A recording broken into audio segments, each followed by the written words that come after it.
আজকে ১০ বছরের মধ্যে প্রথমবার শাশুড়ি মা আমার এত বড় দায়িত্ব দিয়ে গেল।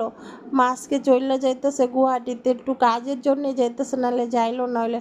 আমার মনটা খুব খারাপ লাগতেছিল জানো। শাশুড়ি মা ঘরে না থাকলে একদম ভালো লাগে না। মার পা আগায় দিলাম। নমস্কার বন্ধুরা, তোমরা কেমন আছো? নিশ্চয়ই ভালো আছো। আজকে তো জন্মাষ্টমী, সবার ঘরে জন্মাষ্টমী করছো, আমিও করব। আমি সকাল সকাল আজকে সকাল সকাল ভিডিওটা স্টার্ট করলাম, দেখতেই তো পাচ্ছ। আমার শাশুড়ি মা গেল গা ঘুরতে, আর আমার মাথাতে এত বড় দায়িত্ব দিয়ে গেল। আজকে জন্মাষ্টমী, কালকে মনসা পূজা। আমার শাশুড়ি মা সব আমার রেডি করে দেয়। আমি কীভাবে জানি রেডি করুম, গোপালেই জানে, আর কিছু জানি না। আমি একদম পারি না জানো শাশুড়ি মা ছাড়া। আমার শাশুড়ি মা আমার ঘরে থাকলে আমার সব হয়ে যায়। শাশুড়ি মা সব আমার হাতের সামনে আইনা দেয়, আমি সব একা একা করি জানো। 10 বছরের মধ্যে প্রথমবার শাশুড়ি মা আমার এই পূজা পালিয়ে মধ্যে ঘরে রেখে গেল জানো।